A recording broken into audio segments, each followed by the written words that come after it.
Hey guys, what's going on, and welcome to another video here on Philly Sports Network. Now, usually Mondays are for this week in Philadelphia sports, but outside of the Eagles win, which we've already covered and will have film room content coming up for this week, the only other thing to happen was the Union climbed atop the Eastern Conference after demolishing Toronto FC. So there wasn't too much to make a video about, so what I wanted to do instead was talk about the state of the Eagles and ask 5 questions that they have to answer soon for us to find out what the expectations will be for the remainder of the season. Now, some of these questions will get a video of their own, others of them will simply be discussions, but if you do want to talk about them more, make sure you're joining our Eagles group chat. We've got over 300 of you now inside our Flick Sports app. All you've got to do, download the Flick Sports app, PSN Eagles Nation. There's a link directly to it in the description. It's free. There's competitions, giveaways, so much more, and you get to socialize with the best, most wholesome fans in the universe. I don't know what more you could want. But if you are new around here, make sure you take the time to hit that subscribe button if you enjoy the content and drop your comments below, maybe answering these questions. I want to hear your thoughts on these very situations because they're a little bit tricky. So the first and arguably most important question is, will the team be buyers or sellers come the NFL trade deadline? Time is ticking. The deadline is on Tuesday, November 3rd, meaning the Eagles have one more game week before that's it. It's done. There's no more opportunity to trade for players, and with the COVID protocols in place, it's probably better to act sooner rather than later. Now, the current state of affairs suggests that the team at the top of the NFC East, having lost the game to Washington but won against the Giants, the Eagles would still be in first place regardless of what happens in that Washington and New York game. But if New York win, they'll have a 1-game cushion, which is important considering that they'd already lost to Washington in week 1. So every game they can gain on the football team is pretty relevant right now. So when you're looking at buyers or sellers, you're thinking, all right, well, who should the team target? And this is where we are going to see our own video here. But guys like Hassan Reddick, like, okay, perfect, could be a brilliant trade candidate. Is Howie Roseman going to fork out on a linebacker knowing he doesn't value the position at all? Probably not, and that's the heartbreaking truth. Okay, would you go for a wide receiver? Well, you've got Jalen Reagor coming back, Travis Fulgham's playing out of his skin. Ward is clearly a long-term option at slot receiver, and beyond that, John Hightower's beginning to come into his own a little bit. So I don't think you need a wide receiver. Offensive line definitely stands out to me here as an area of improvement. There are some viable candidates as well. They passed on Quinton Spain. Now it's Spain without the S for a lot of Eagles fans, but there are some names available. The team were previously linked to Joe Thuney going into the season. Will they be linked with him again at the deadline? Who knows, but it's certainly an interesting name to watch. He's in his franchise tag year. The Eagles don't have long-term cap space, so it's a quick plug-in, play, get rid of him, you take the hit, and if you believe this team can make a run in the playoffs, if you believe it's the right thing to do, Thuney would go a long way in shoring up that offensive front. If we're going to talk sales, I think one player to watch could be Derek Barnett. Of course, he's going into an expensive year next year, his option year. He hasn't really produced at the rate we'd love to see him. I think he's now beginning to develop his spin move a little bit. We're seeing a bit more ball production from him, but I do think that he has been subpar expectations. I understand that he's still young, but when you've got someone like Josh Sweat just continuing to grow and grow and grow, when you've got Brandon Graham having a career year, I don't think the need for Barnett is as vital anymore, and you can afford to pass him up, maybe bring in that offensive line help, and then look at hit and reset. Take an edge rusher first round, second round next year, get that big name free agent, trade for someone that you maybe missed on in years past. That would be better, in my opinion, than forking out money for a product that just isn't producing in Derek Barnett. 2 names that would have been on the block at the deadline, Zach Ertz and Alshon Jeffrey. I highly doubt the team move from Alshon unless it is a genuine cap dump for cap dump swap. There is no way a team looks at a receiver with that cap hit of 13 million goes, so you're telling me an aging player with that cap hit, a bad injury history, and a bad reputation around the locker room, consistently linked to anonymous sources,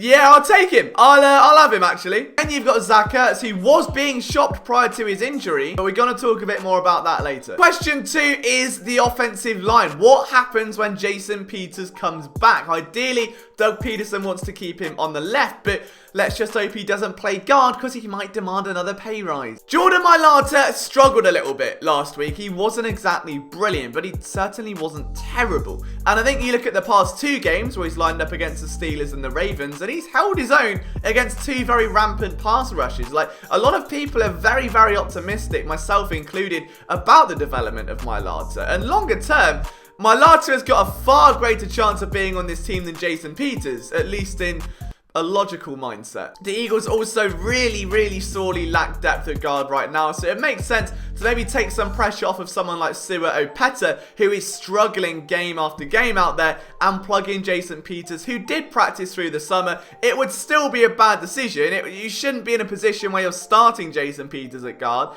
That should never have been a move that happened in the first place, in my opinion. But you're kind of cutting your nose to spite your face. I don't think Sua Opeta is a better option than Jason Peters. When JP comes back, I would say move into right guard, unless you're really worried about Mailata, but you want him to grow. You want him to learn. You want him to develop. And without a preseason, this season almost has to be that for him. I'm all for keeping Jordan Mailata there and putting JP at one of the 2 guard spots, but we know how much pull Jason Peters has in that locker room. And we know the contract situation where he asked a bit more money. So, I don't know. It'll be interesting to see, but I really hope they don't stagnate the growth of Mailata here. Third is the writing on the wall for Zach Ertz. I spoke about this previously. The team trying to trade him before he picked up that injury. And in those games, he just looked a bit dejected. Like, this is someone that had previously been the go-to receiver, the ultimate security blanket. And he ended with 24 receptions, 178 yards, and a touchdown. That's not good enough. And all he did in that Niners game was further show the gap between himself and George Kittle. Now, Ertz went public and said that he wants to stay with the Eagles, but he's not sure what's going to happen. Almost a little bit worried and a plea to get something done. Howie has other ideas. You've got Dallas Goedert in the wings. And then you could just see, like, he wasn't mentally in it, if you ask me. And you can easily view that all-22 tape. And a lot of people's go-to response is, oh, well, he's double-teamed and there's safeties. Well, yeah, there is, but that's always been the case. You go back to last year, no receivers, Ertz was the only guy, and what happened? Zach Ertz genuinely thrived, like he was one of the top receiving targets. 2018, receivers go down, what happens? Zach Ertz, go-to receiving target, breaks an NFL record.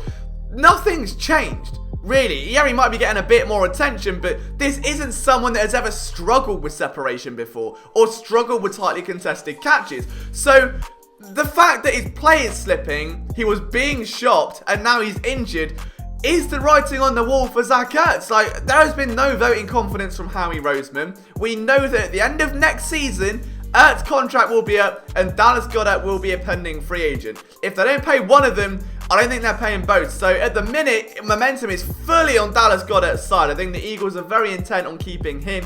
You saw in week 1, his yak ability is far greater than what we see in Zach Ertz, and he may be a more complete potential tight end. Right now, he still has holes in his game. He's not perfect, and he's not at the same level as Ertz, but the potential is far higher. It just comes down to what do the Eagles want to do. Do they want to keep Zach Ertz? I think losing him is a big blow for Carson Wentz. The two are best friends.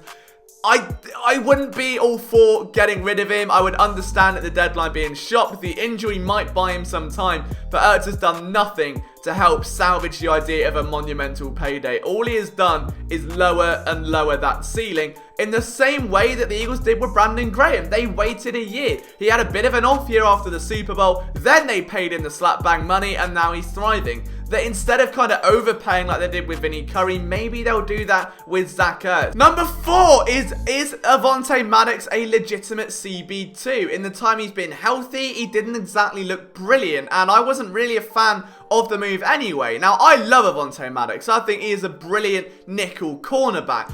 Bringing in Nickel Roby-Coleman, we're going to get to that in question 5, which then kind of forces Maddox outside, which forces Sidney Jones and Rasul Douglas out the building, who had 1 year left on their deal. You've got more luxury with Maddox. Is great in principle.